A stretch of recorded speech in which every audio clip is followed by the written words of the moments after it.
je vais vous faire une introduction à MongoDB et surtout à son installation. Donc, les données sont souvent présentées comme ce qu'on pourrait appeler le nouvel or noir de ce siècle.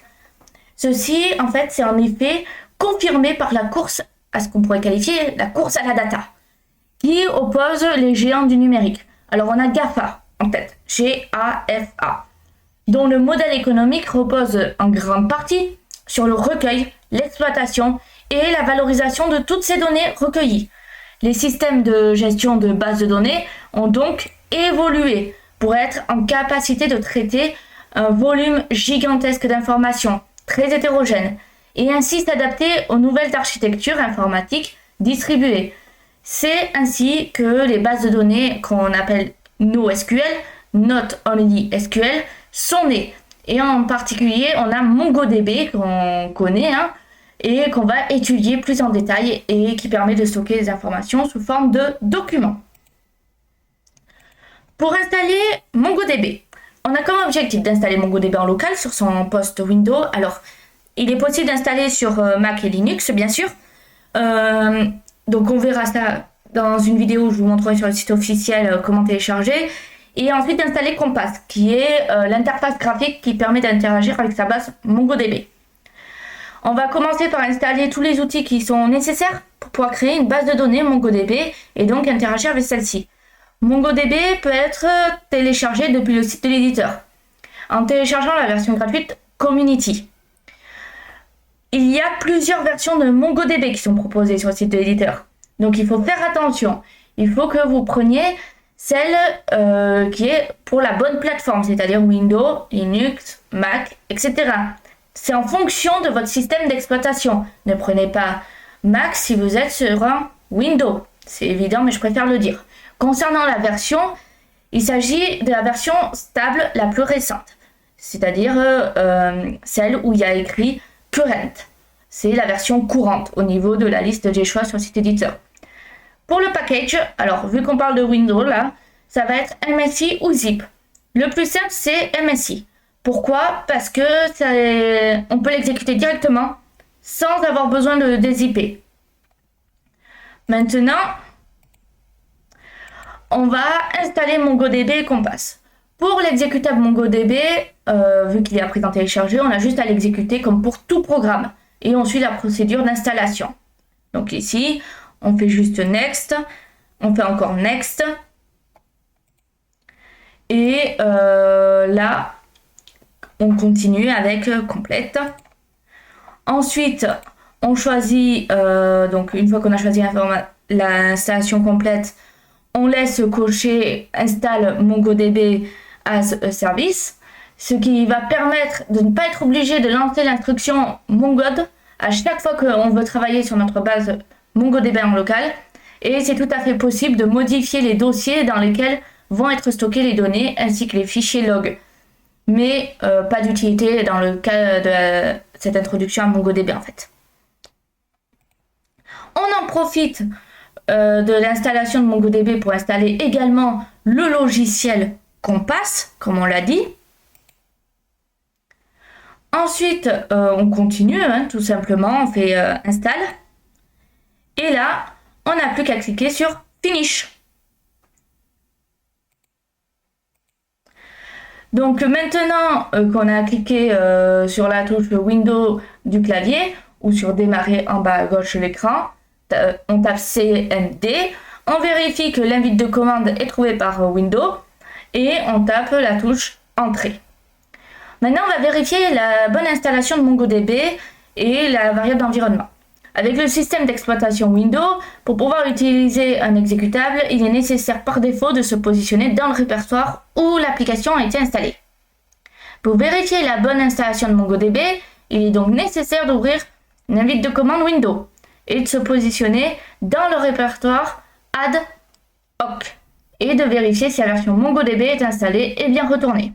Donc, pour ce faire, voilà, on a tout le code. On peut voir que la version de MongoDB a bien été affichée, ce qui confirme sa bonne installation. Néanmoins, il serait problématique de devoir se repositionner dans le répertoire d'installation de MongoDB à chaque fois qu'on souhaite y accéder. Une solution plus simple, c'est d'ajouter le dossier d'installation. Donc, c'est programme, donc file MongoDB, au niveau de path, dans la variable d'environnement du système Windows. On va commencer par chercher comment modifier ces variables d'environnement dans le système au niveau du menu démarrer, comme on peut le voir ici. Donc maintenant, on va continuer. On a trouvé, on va commencer par faire les paramètres. Ensuite, on choisit ici d'ajouter notre variable d'environnement. Comme on peut le voir, hein. Là on en a plein. Et on clique sur nouveau, coller le chemin, ici. Donc là, coller le chemin. Donc on ajoute notre nouvelle variable qui va arriver. Et MongoDB sera installé et on n'a plus qu'à valider la saisie pour que ce soit bon. MongoDB pourra être à présent utilisé depuis n'importe quel dossier. Installer MongoDB qu'on passe sur macOS. Maintenant, on va voir. Donc, la méthode la plus simple et complète pour installer MongoDB sur macOS, c'est de passer par un brew. Donc, on peut vérifier que ce dernier est installé sur le système grâce à la commande brew-v. Donc, comme on peut le voir, hein, c'est BREW espace -V ici. Et on voit si on a ou pas la version. Dans le cas où un brew est installé, la version va s'afficher, comme sur cette capture d'écran en soi. Et donc, il faut savoir quand même que la version peut varier. Hein. Là, on a un exemple, mais ça peut être une autre version. On peut passer à l'installation de MongoDB et donc, à contrario, ce terminal vous indique brew command not found. C'est que il faut installer un brew sur le système. Donc, la version actuelle de la commande en brew. Donc là, par exemple, on a pour installer un brew. Mais je vous conseille d'aller sur le site officiel, ça sera plus simple. Mais attention à ne pas copier de retour à la ligne, etc. Si pendant l'installation d'un brew, il y a un message qui vous demande d'installer les command line tools de Xcode, on peut faire la ligne de commande, c'est possible, ici. Maintenant que notre installation de brew est prête, on peut commencer l'installation de MongoDB. Donc, on fait brew, tape MongoDB, brew. Ensuite, on n'a plus qu'à gérer l'ajout du dépôt officiel pour installer MongoDB grâce à la ligne de commande. Brew installe MongoDB, etc. Attention, la version installée ici, c'est 5.0.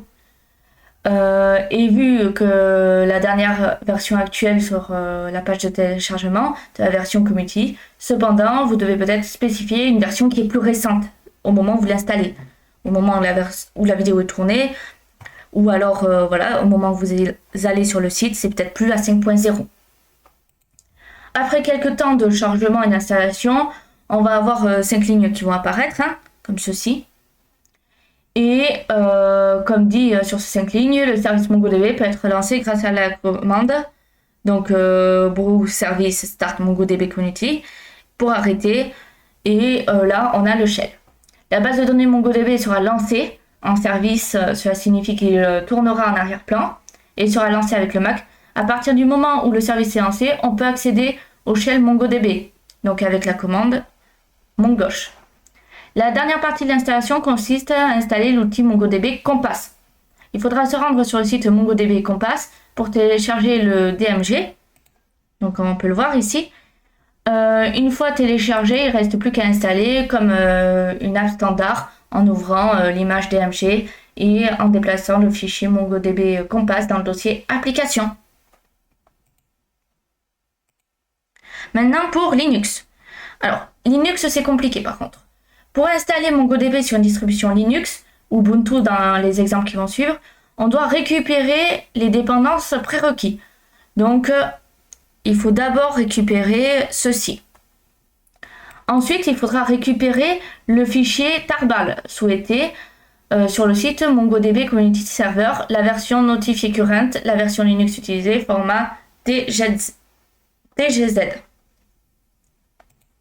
Ici. comme on peut le voir. Ensuite, il faudra, dans le dossier ou fichier qui a été téléchargé et extrait, le contenu. Dans l'exemple, le fichier a été mis dans le dossier téléchargement, par exemple, ici. Donc, on fait les lignes de commande et dans l'exemple, comme on peut le remarquer, le ls permet d'afficher nos fichiers contenus dans nos dossiers. Ça va faciliter l'obtention du nom du fichier. Alors, un petit conseil, après avoir tapé tar espace -z Mongo, on peut appuyer sur tab. Le reste du nom du fichier devrait se remplir automatiquement. Pour installer les fichiers binaires, il faudra les déplacer dans le dossier local binaire. Les raccourcis tab pour les autocomplétions du nom de dossier et l'utilisation de cette commande, MongoDB maintenant c'est installé, comme on va pouvoir le voir ici.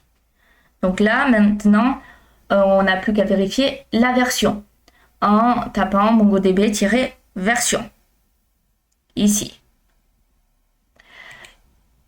Mais il reste malgré tout à créer les dossiers qui permettront le fonctionnement de MongoDB. Donc je vous laisse regarder les dossiers. Alors mkdir, ça permet de créer des dossiers. Très bien. Enfin, on peut lancer le serveur donc avec la ligne de commande. Et maintenant tout est prêt. Pour commencer, maintenant on va récupérer le fichier TGZ de MongoDB Shell sur le site de téléchargement MongoDB, donc la version la plus récente. On va se rendre dans le dossier où le fichier a été téléchargé, l'extraire et autoriser ces fichiers à être exécutés. Donc comme toujours, hein, c'est toujours pareil, il n'y a rien qui change. Maintenant, les raccourcis tab fonctionneront en commençant le nom par mon gauche, puis en appuyant sur tab, et ensuite les fichiers binaires dans le dossier binaire. MongoDB Shell est à présent installé et on peut vérifier en regardant la version. Pour MongoDB Compass, maintenant, pour installer MongoDB Compass, il faudra récupérer le fichier .deb ou .rpn, selon la distribution Linux du site. MongoDB Compass, c'est la version notifiée stable, votre plateforme, le package DB ou RPN.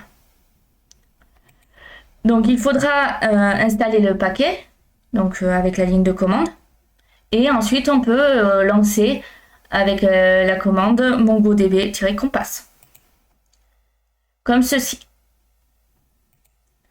Donc ce qu'il faut retenir de l'installation, MongoDB peut s'installer sur tous les systèmes d'exploitation, mais c'est plus ou moins compliqué.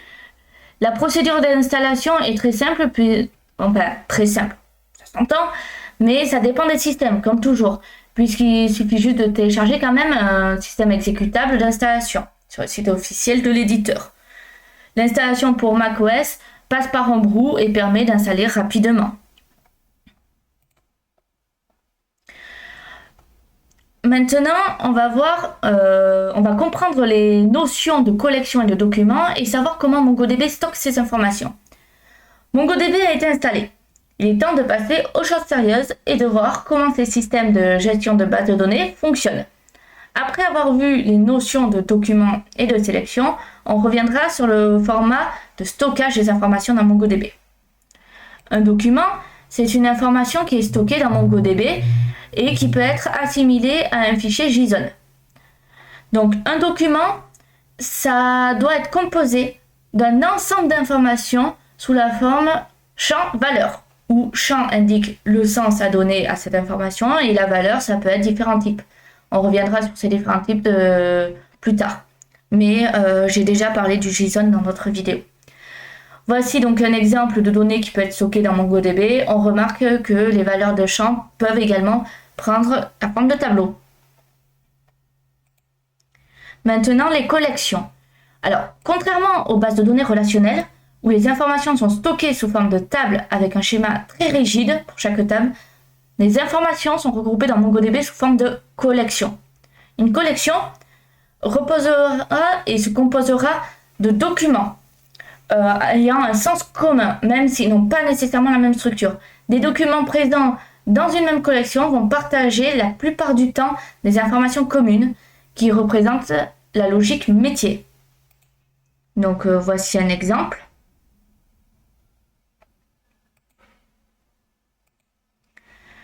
L'exemple donc que l'on a vu illustre 3 documents et représente chacun un objet véhicule ayant des caractéristiques communes. Donc par exemple le type motor, owner, location. Pour autant, la force du NoSQL, c'est de pouvoir apporter des informations supplémentaires sur certains types de documents et uniquement lorsque cela est nécessaire. Alors on a pu voir que la voiture précisait des informations, par exemple l'énergie, la couleur, l'avion, la compagnie, etc. Les recherches géospatiales ne seront pas abordées dans cette initiation à MongoDB, mais c'est intéressant de savoir qu'à partir de champs de location tels que définis précédemment, c'est tout à fait possible, grâce à MongoDB, de faire des recherches de véhicules à partir de 3 km de notre propre position. Le format de stockage Bison. Donc il est important de comprendre que dans MongoDB, on peut stocker différents formats. Les documents présents dans MongoDB ne sont pas directement stockés au format JSON, mais au format Bison.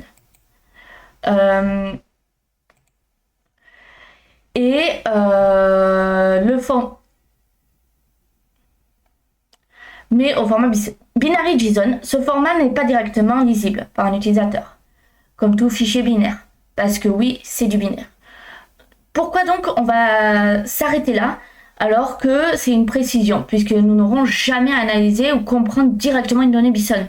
On ne va pas comprendre ce qui va être écrit, eh bien cela permet de comprendre pourquoi c'est impossible de stocker des grandes diversités d'informations, string, object, etc.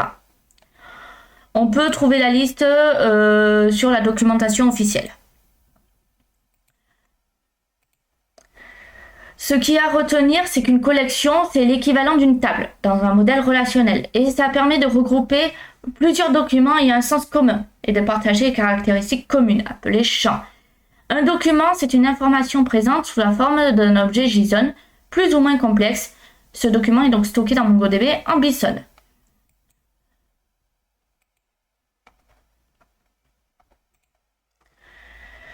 Maintenant, on va voir comment créer un document ou plusieurs documents dans une collection, accéder aux documents présents dans une collection, appliquer un filtre ou une projection, mettre à jour un document, supprimer un document ou une collection. Le but sera de créer une application de gestion de visiteurs dans l'idéal. Cette application devra pouvoir enregistrer des informations sur un visiteur en particulier, le motif de la visite ainsi que la personne visée dans l'entreprise. Le visiteur devra pouvoir indiquer son départ en fin de visite. Vous avez validé avec le client qu'il s'agira de créer une application pour tablette. Et votre application mobile stockera des informations dans une base MongoDB. Alors dès maintenant, vous allez pouvoir utiliser les fonctions principales MongoDB, donc dites CRUD, Create, Read, Update, Delete, pour modifier nos visiteurs sous forme de documents au sein de Visitor. L'utilisation de MongoShell, alors de très nombreux langages back comme Java, PHP, Node.js, etc. pourront bénéficier d'un driver spécifique pour leur permettre de se connecter à une base de données MongoDB et ainsi de manipuler les documents et collections. Ici, il sera possible d'interagir directement dans les bases de données à partir de MongoShell, ce qui va permettre de bien comprendre les instructions principales sans être lié à une technologie back en particulier. On va commencer par se connecter à une base de données MongoDB et se positionner sur une nouvelle collection que l'on va nommer Welcome par exemple. Pour cela, il faut ouvrir le terminal qui peut être intégré à l'IDE que vous préférez, Visual Studio Code, IntelliJ, etc. ou simplement un invite de commande Windows et lancer la commande Mongo ici. On commence donc par consulter la liste des databases qui existent avec la commande show dbs. Donc là, on voit qu'il y en a quelques-unes. Nous indiquons à MongoDB la database que l'on souhaite utiliser. avec use le nom de la database, donc use welcome dans notre cas. Si celle-ci n'existe pas, elle sera automatiquement créée à la première création du document. Voilà. À noter que la base est créée au premier document inséré, comme je viens de le dire. Il est possible de créer et d'utiliser la méthode insertOn pour créer un nouveau document dans la collection Visitor. Cette méthode va prendre en paramètre le document à créer, comme on peut le voir ici. Acknowledge at true indique que l'instruction a bien été prise en compte par MongoDB. La méthode retourne également l'identifiant du document créé par le format object. On va créer quelques visiteurs complémentaires en imaginant que ceux-ci n'ont pas rempli les mêmes informations facultatives sur le formulaire proposé à la tablette d'accueil, comme ceci. Lorsque plusieurs documents sont à créer, il est possible d'utiliser la méthode insertOn en itérant sur chaque document. Mais c'est également possible d'utiliser insertMany qui prendra le paramètre tableau de documents à créer. Alors, c'est possible ensuite d'utiliser la méthode count, par exemple, pour compter le nombre de documents présents dans notre collection Visitor. L'ID unique pour les documents MongoDB. Alors, l'objet ID, Object ID, dans un document MongoDB, pourrait être comparé à la colonne ID unique en clé primaire pour les tables SQL. Il s'agit d'un champ en type BSON qui porte le nom _ID et qui est unique. Et identifie le document. Il est composé de 4 octets représentant le timestamp actuel, nombre de secondes depuis le 1er janvier 1970, 5 octets représentant un nombre unique propre à la machine et au processus, 3 pour la machine, 2 pour le processus, 3 octets commençant par une valeur aléatoire. L'Object ID permet donc d'effectuer des actions sur un document en étant sûr d'affecter celui que l'on vise. La méthode find va permettre de consulter tous les documents qui sont présents dans la collection. Donc on a vu qu'il est important de remarquer qu'un champ _ID a été automatiquement créé sur MongoDB à la création de chaque document. Il s'agit donc d'un identifiant unique du type Object ID. Nous aurions pu préciser une valeur pour ce champ et à la création des collections, à condition de bien veiller à l'unicité des valeurs renseignées. Nous avons ici fait le choix de laisser MongoDB dans la slide précédente tout faire. Très souvent, il n'est pas nécessaire de récupérer toutes les informations présentes dans la colonne, mais uniquement certains documents, vérifiant une condition. Pour cela, c'est tout à fait possible d'ajouter un paramètre à la fonction find, afin de préciser le filtre souhaité. Voici toutes les personnes qui ont visité le collaborateur SVE, ici. Et la méthode va retourner les 2 visiteurs de SVE et a exclu Pierre Robe, le résultat retourné. Nous venons, sans le savoir, d'utiliser pour la première fois un premier opérateur, l'opérateur égal $EQ, et de manière implicite. En effet, on aurait pu utiliser la version non abrégée pour obtenir le même résultat, ici.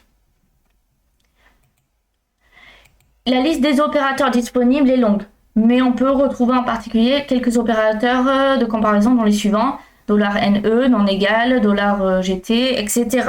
Je vous laisse regarder ici. Donc là, vous avez un exemple où on fait une recherche de tous ceux qui n'ont pas visité SVE. Il est également possible d'utiliser des opérateurs logiques lorsqu'il s'agit de recherche de documents selon plusieurs conditions, comme on peut le voir là.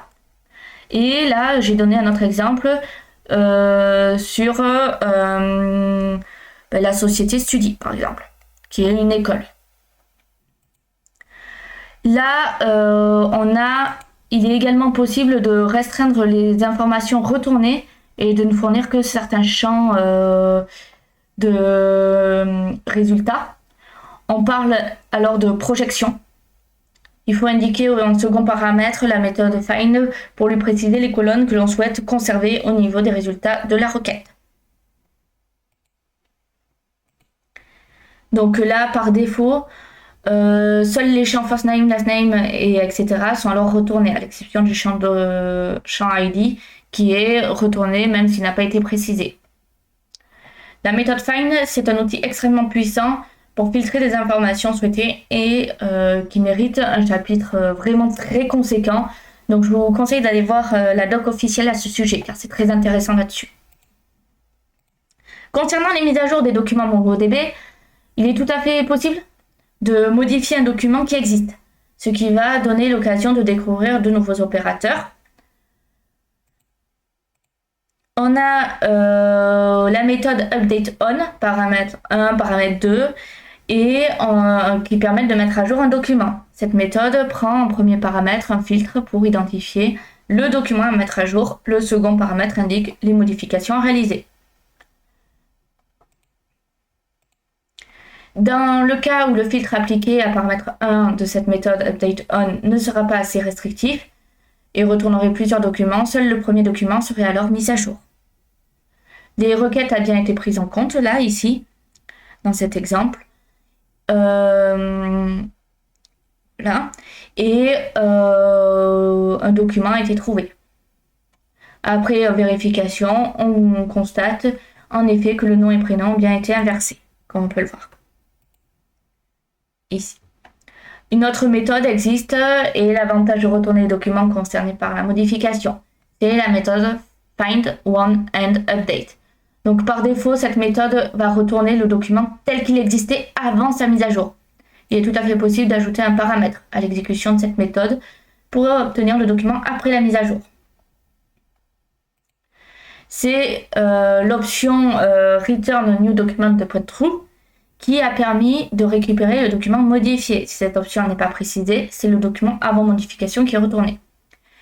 En fonction du terminal utilisé pour exécuter les instructions dans MongoDB, cette option peut être inactive. Alors il va falloir l'activer en utilisant le paramètre suivant et en remplaçant Return Origin False dans l'utilisation des plugins. Donc là, il est également intéressant de connaître un second opérateur, c'est $unset, et il est utilisé pour supprimer un champ ou plusieurs d'un document. Par exemple, update date a été ajouté à notre document concernant la visite réalisée par Jacques Dupont. Finalement, il ne sera pas utile et ce choix va être supprimé. Si on regarde ici. Donc là, une liste non exhaustive d'opérateurs de mise à jour est également disponible, comme je vous l'ai montré précédemment. Pour la suppression, on souhaite supprimer les visites stockées en base de données pour Pierre Robbe, qui a été créé à tort. Donc voilà comment on peut faire. Ce qu'il faut retenir, donc on a la création avec insert on et insert many. On a la lecture avec find et find on, la mise à jour et la suppression. On peut retrouver divers drivers disponibles pour connecter une application back, par exemple une API, à une base MongoDB. Donc c'est très intéressant, je vous conseille d'aller voir sur les docs officiels. Tels que la doc de MongoDB par exemple, c'est très bien. Maintenant pour Compass, donc c'est intéressant d'avoir un outil visuel qui permet d'interagir avec une base de données MongoDB parce qu'en effet les instructions vues précédemment sont en soi incontournables lorsqu'il s'agit de mettre en place un traitement back pour une application web ou web mobile. Mais on n'est pas contre le fait que c'est très user-friendly d'avoir Compass en soi et la mise en place pour répondre à cette attente. Donc une fois que Compass a été installé et en même temps que MongoDB, il suffit juste de rechercher l'application MongoDB Compass et d'ouvrir, tout simplement. Donc là, après avoir validé la connexion, on peut accéder aux documents présents dans la base, comme vu précédemment. Et Compass va nous permettre toutes les opérations principales pouvant s'appliquer à une base de données, collection ou document. Donc en consultation sur Welcome, Compass nous présente toutes les collections qui existent, avec également la possibilité de créer une nouvelle collection. Donc là, ici, comme on peut le voir, on a la collection Visitor qui se compose de 3 documents. En cliquant sur Visitor, on peut voir les détails. Là, ici, on a l'affichage des documents est alors plus visuel. Si on clique sur Options, il est possible d'appliquer des filtres. La syntaxe est la même que celle qu'on a vue précédemment en utilisant Find pour filtrer sur le visiteur, avec par exemple le prénom Jacques. On peut également ajouter une projection pour n'obtenir que le nom et le prénom, comme ceci. Le bouton Reset permet de supprimer le filtre, et concernant la possibilité de trier, il suffit de préciser les critères de tri qu'on souhaite, avec pour valeur 1 pour trier de manière croissante et -1 décroissante. Donc Compass, c'est vraiment très pratique, ça permet de visualiser plus simplement les informations et ça permet de faire toutes les mises à jour possibles sur les données sans connaître toutes les méthodes vues précédemment.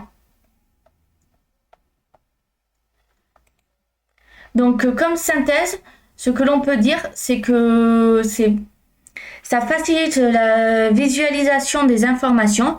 Compass permet de faire toutes les mises à jour possibles sur les données sans connaître toutes les méthodes qui ont été vues précédemment et qui pourtant sont très utiles. Et je vous invite à prendre MongoDB en main parce que maintenant, le NoSQL, c'est quand même essentiel, bien que certains restent sur le SQL.